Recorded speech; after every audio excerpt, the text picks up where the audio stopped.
boleh juga ngomongin tilang. Permasalahan tilang ini sering terjadi. Cuma saya kemarin permasalahannya adalah arogansi LSM. Tapi ntar saya juga bilang arogansi advokat suka ada kadang-kadang. Jadi kalau ditilang itu yang dia lampirkan itu udah tahu salah, dilampirkan kartu advokatnya. Itu banyak itu yang terjadi itu.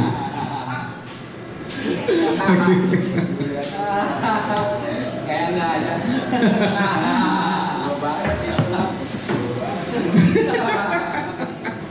Oke, kemarin sempat tanya tentang LSM, arogansi LSM. Beberapa waktu yang lalu saya sempat share video tentang LSM yang ngamuk-ngamuk di sebuah bank, ya. Ukuran size-nya lumayan besar, nggak dikecil gitu ya. Dan dia dinyatakan adalah ketua LSM tersebut. Tapi tidak lama kemudian video permohonan maaf terjadi, gitu ya. Bahwa dia meminta maaf, bahwa ini telah terjadi. Jadi gini ya, LSM itu lembaga swadaya masyarakat.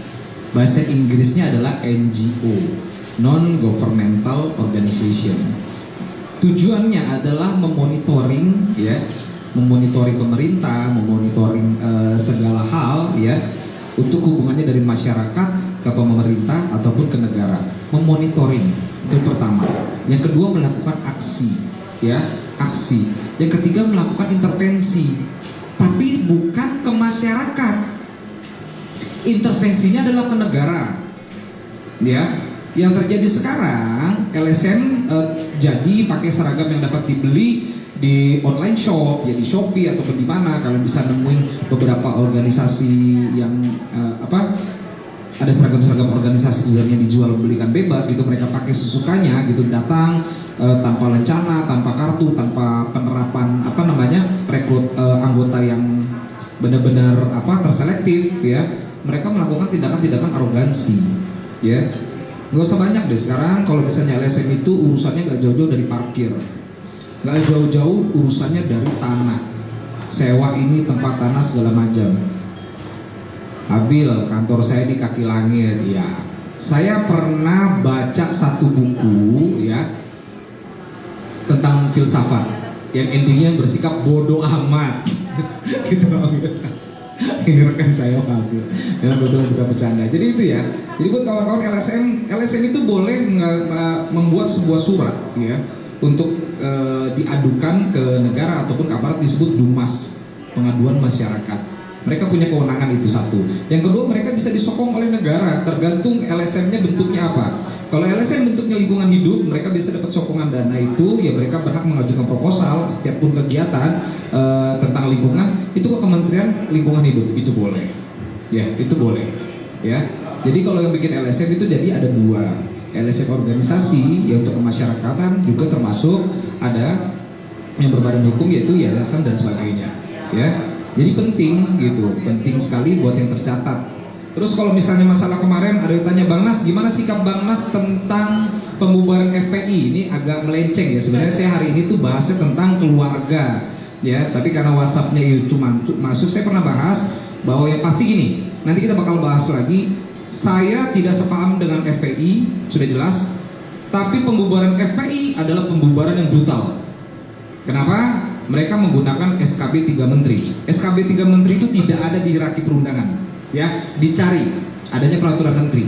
Tapi SKB 3 Menteri itu tidak ada di perundang-undangan. Kalau tidak ada di perundang-undangan berarti dua.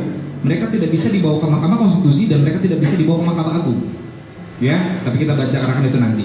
Silakan Japri untuk urusan itu. Tapi kita kembali ke keluarga. Karena saya hari ini bahasnya temanya adalah keluarga. Lalu Bang Nas, bagaimana mekanisme kalau misalnya ternyata nama saya sering dibully terus harus dirubah? Ya, pertanyaan ini lanjut. Anak saya kasih nama, misalnya namanya Terlanjung karena saya pikir nama deodoran itu bagus. Katanya nama deodoran itu adalah pembersih ketiak, ya. Agak menjijikan ya. Mohon maaf buat yang lagi ngopi di sini. Ini gimana Bang Nas? Sedangkan anak saya umurnya udah 12 tahun gitu. Ngerubahnya harus mekanisme pengadilan yang akan dikeluarkan penetapan. Pertama adalah buat surat permohonan ke pengadilan untuk perubahan nama dengan alasannya. Misalnya namanya deodoran Terlanjung, nama ini ketua hakim, nama ini anak saya sering dibully dan saya adalah karena salah memberikan nama karena saya pikir artinya dan bla bla, itu dibuat secara terperinci. Lalu ada dua saksi yang menerangkan bahwa anak ini adalah anak yang bersangkutan, ya. Karena mereka masih anak-anak berarti harus diwakili oleh orang tuanya. Tapi kalau misalnya dia sudah berdiri sendiri, sudah dewasa, mereka yang mengajukan gugatannya pribadi, permohonan, ya, yang bakal akan keluar nanti adalah sebuah penetapan. Sidangnya kalau paling cepat sekali, paling lama itu 2 kali. Tapi perlu diketahui buat semua kawan-kawan, penetapan nama yang harus diperhatikan adalah gelar kebangsawanan. Yang kedua adalah marga. Gelar kebangsawanan sebut nama itu bagus. Mereka harus menunjukkan atau paling tidak membawa saksi yang menerangkan bahwa orang ini adalah jelas keturunan itu bagus. Atau marga. Misalnya marga saya kebetulan dari Mandailing, itu adalah Nasution gitu. Misalnya nama saya cuma hanya Sarif Hidayatullah, saya mau nambahin marga saya Nasution. Harus ada yang semarga Nasution dari bapak yang satu darah yang menerangkan kalau saya memang keturunan orang tersebut. Ya.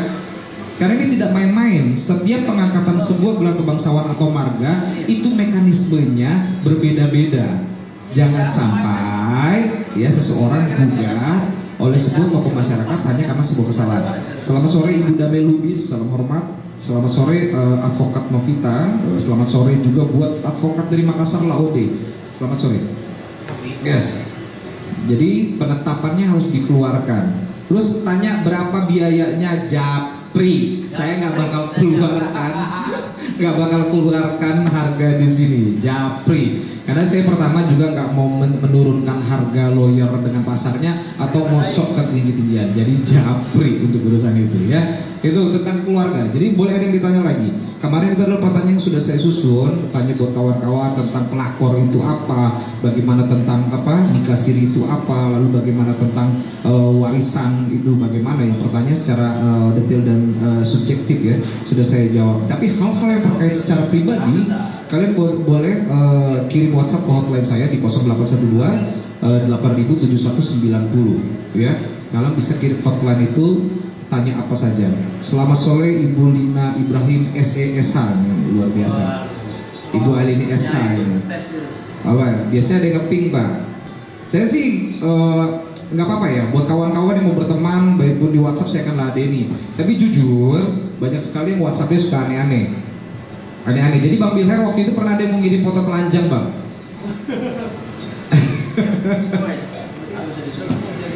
Saya nggak tahu motifnya apa, tapi yang pasti jangan ya, jangan, karena di sini nilainya adalah edukasi. Kebetulan tempat saya magang dulu di kantor Bilher Situmorang gitu, saya diterapkan hal-hal yang baik.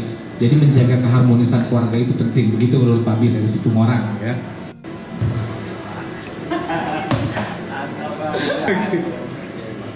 Terus sekali lagi ini nemu kemah ya, tapi tidak menutup kemungkinan mungkin kawan-kawan juga nanti kayak Bang Indra juga akan membuat podcastnya nanti di daerah Bojongkulur, insya Allah bisa terwujud ya. Jadi daerah-daerah Bojongkulur nanti bisa disematkan nanti ya, orang-orang Bojongkulur yang mau misalnya konsultasi gratis itu ke Bang Indra, itu ada di Bojongkulur. Semoga nanti kafenya juga bisa jadi ya. Kebetulan di sini di nemu kemah ini saya sudah banyak sekali melakukan aktivitas selain aktivitas lawyer. Ini pertama, saya harap bisa minggu-minggu berikutnya itu tetap berjalan ya. Minggu-minggu berikutnya tetap berjalan. Karena apa? Saya yakin Bapak Ibu terhalang datang kemari karena alasannya pekerjaan. Satu. Yang kedua karena malu. Itu sudah jelas. Yang ketiga karena takut ya. Saya nggak ngasih price list harga ya. Enggak. Ini free, ini gratis. Ya. Tapi kalau upaya hukum, kalau misalnya kawan-kawan yang mau, Bang, saya harus ada upaya hukum, itu kita bicara lebih lanjut. Atau kalau memang tidak mampu, saya akan arahkan. Iya, selamat datang buat ini owner dari Nemu Kemah, Pak Lutfi. Pak, ini isinya lawyer semua Pak. Sebentar lagi bakal ada huru hara di sini Pak, setelah saya podcast. Ya, kurang lebih begitu ya. Jadi itu tentang keluarga. Sekarang saya mau tanya lagi, silakan. Itu beberapa waktu yang lalu ya. Oke, ini masih ada satu lagi pertanyaan. Oke, ya ini tentang arisan online. Tentang arisan online. Ini buat ibu-ibu ya, buat ibu-ibu yang sedang melakukan arisan online, boleh ya. Boleh, tapi harus hati-hati. Pertama, yang ikut arisan online harus diketahui identitasnya dan attitude untuk atau etika untuk membayar. Ya, arisan online-nya itu dilihat harus attitude ataupun etika untuk membayar. Ya, jadi gini, yang sering terjadi di arisan online begini, ya. Arisannya sudah dapat, orang A yang dapat ini nggak bayar lagi. Ini bisa diadukan ke polisi, ke Bangnas? Nggak bisa. Tapi kan itu penggelapan, bukan penggelapan, awas ya. Dicatat, arisan online orangnya tidak bayar, itu bukan penggelapan. Arisan itu adalah kesepakatan walaupun tidak tertulis. Dah. Arisan itu adalah kesepakatan, berarti ranah wilayahnya adalah keperdataan. Ya. Jadi saya mau lapor ke polisi, silakan, itu kan dibentahkan. Itu nggak bisa. Ya, karena ranah wilayahnya adalah kesepakatan walaupun tidak tertulis. Dan di perdata pun, di kitab hukum perdata pun tidak dijelaskan secara eksplisit juga bahwa kesepakatan itu harus tulis tangan. No. Boleh kesepakatan. Dikatakan secara lisan. Ya. Jadi gitu, itu kesepakatan, ya. Terus kenapa dia bisa bawa kabur? Karena dia sudah membayar di awal. Dah, rata-rata kan gitu kan. Arisan dia sudah bayar, sudah dapat. Nah, itu kan dapat dia menggelapkan, itu haknya. Ingat, ketika dia dapat itu haknya. Karena namanya yang keluar. Itu haknya. Lalu apa tindakan hukumnya Bang Las? Upaya hukumnya adalah mengajukan gugatan uang prestasi, sudah. Itu. Tidak bisa dibawa ke ranah wilayah kepolisian. Lalu apa yang bisa dibawa ke ranah wilayah kepolisian? Itu adalah penipuan. Penipuan itu modelnya gimana? Dia membuka arisan online. Setelah dibuka arisan online, uang terkumpul tapi arisannya tidak berjalan. Itu penipuan. Ya, yang dilaporkan siapa? Yang membuat arisannya. Itu penipuan. Digadang-gadang arisan ini, besok kita minusan. Arisannya satu orang itu 1 juta selama 1 minggu. Terkumpul 70 orang, 70 juta. Berarti tiba-tiba arisannya tidak berjalan. Itu penipuan. Ya. Bukan penggelapan. Tolong dibedakan antara penipuan dengan penggelapan dalam arisan. Ya. Lalu apalagi kira-kira yang terjadi dalam pidana ketika di arisan online? Misalnya begini. Si ibu, si A, ya, ikut arisan, ya, tapi tidak membayar oleh si B, misalnya. Si B ini pemegang arisan. Karena si B berang, karena si B kesal, ya, karena arisannya tidak dibayar, ya, karena arisannya tidak dibayar, dia memilih men-share KTP-nya ke media sosial dengan catatan bla bla bla. Penipu, tidak bayar ini, segala macam, di-share itu ke media sosial. Siapa yang kena pidana? Yang bawa lari uang arisan atau yang menyebar? Yang menyebar. Undang-undang ITE, pencemaran nama baik, ya. Sekalipun dia salah, ada upaya lain, ya. Ada upaya lain. Nah, jadi sekali lagi saya bilang buat ibu-ibu yang mau menyelenggarakan arisan online, ya, ataupun yang mau ikutan arisan online, yang menyelenggarakan juga harus tahu siapa-siapa orangnya, kemampuan bayarnya atau enggak. Lalu orang yang mau ikut arisan juga harus sadar diri. Lihat step ke depannya. Orang yang ikut arisan adalah orang yang punya uang lebih. Awas, jangan jadikan arisan itu adalah uang tabungan. Yang sering kejadian gitu, arisan dijadikan uang tabungan. Giliran bayar berikutnya nggak ada, tapi dapatnya mau yang pertama. Nah itu ya, itu sering terjadi gitu ya. Itu salah satu guru saya Bang Wilhelm juga mengatakan hal demikian, makanya saya sambung kemarin. Pencairan nih soalnya. Oke, kalau lebih begitu ya. Saya minum dulu. Ini premium Volt, premium apa? Volt ya. Ini paling salah satu menu unggulan, cuma 25.000. Jadi kalau kemari kalian datang bawa duit 50.000, nggak malu-maluin, berdua juga udah bisa pacaran, ya. WiFi usahain gratis nantinya. Gratis lagi WiFi di sini. Nanti kirim ya passwordnya, ini nggak pakai WiFi, gratis loh ini. Ini enak banget. Sudah ditulis ini namanya brown sugar untuk Bang Nas, ya. Ini kita berlangsung masih ada 10 menit lagi ya. Jadi sekali lagi buat kawan-kawan, semoga podcast ini bisa terus berlangsung, ya. Jadi kawan-kawan bisa datang kemari 1 jam setelah saya podcast, ya. Kita bakal ada konsultasi secara tatap muka, tapi tetap dengan protokol kesehatan ya. Kenapa saya nggak pakai masker? Karena saya pakai air sanitizer. Jadi air sanitizer ini buat darah. Ini walaupun kena makanan nggak ada masalah, ya. Ini harusnya gue dapat endorse dari Megapul ini ya. Tapi bener Bang Lut, ini salah satu produk bagus. Makanya saya waktu itu kemarin ada acara podcast saya diberikan ini air sanitizer. Jadi dia tuh kena makanan nggak masalah gitu. Untungnya kena makanan nggak masalah, asal nggak dimakan ya. Tapi kena makanan nggak ada masalah, ya. Jadi kalau masalah nanti ada urusan sama hukum ya, terkait masalah hukum, kalian bisa kontak Bang Nas ya. Boleh kontak di Bang Nas di nomor hotline 0812 8000 7190 ya. Selamat sore advokat Bang Bambang Edi Dharma salam hormat. Terus Ibu Sri Bimo Ari Nugroho sama hormat ya. Ibu Lis Rahman salam hormat ya. Jadi saya harap ke depan, minggu ke depan kita bisa ketemu lagi tentang podcast yang sama ya, dengan permasalahan hukum yang berbeda-beda. Tapi kenapa saya podcast ini saya utamakan adalah permasalahan keluarga? Karena ini hal yang paling mendetail yang sering terjadi. Saya nggak bakal bicara tentang undang-undang kepilotan di sini, no. Ya, ini Facebook, dan saya nggak bicara tentang prostitusi online, no. Nggak terlalu banyak karena ini Facebook bukan Instagram. Karena rata-rata yang ikut prostitusi online itu rata-rata main Instagram dan selebgram. I'm so sorry about that ya. Karena saya lama sekali di dunia itu. Ya, ini Instagram. Oh itu Instagram ya? Ya itu jangan main Instagram, jangan main prostitusi online ya. Ternyata saya lupa. I'm so sorry about that. Saya itu juga ternyata like ada dua di akun Facebook dari SHN Law Office, juga ada dari Nemu Kemah. Jadi sekali lagi buat sobat-sobat Nemu Kemah Coffee ya, kita semoga bisa ada podcast lagi. Semua kawan-kawan Nemu Kemah bisa datang kemari di jam nanti yang kita bakal share. Harinya kita bakal share karena hari ini juga belum tentu setiap hari Kamis kita bakal bicara kelanjutan. Kawan-kawan boleh duduk ngopi di sini, boleh ngobrol masalah hukum apapun itu ya. Apapun itu kalian boleh ngobrol masalah hukum dan itu gratis ya. Yang pasti saya sediakan 1-2 jam di sini. Kalau dirasa kurang ya, kalian harus keluarkan kocek lebih dalam. Tapi selama gratis kalian datang. Tugas kalian datang duduk cuma minum kopi, pesan kopi, tanya Bang Nas. Itu kan podcastnya hari ini. Tanya Bang Nas. Hari ini saya belum punya persiapan full karena kebetulan memang ada aktivitas yang lain. Seharusnya ini ada backdrop yang harus saya bikin tapi belum jadi, antara Bang Nas ataupun dari Nemu Kemah.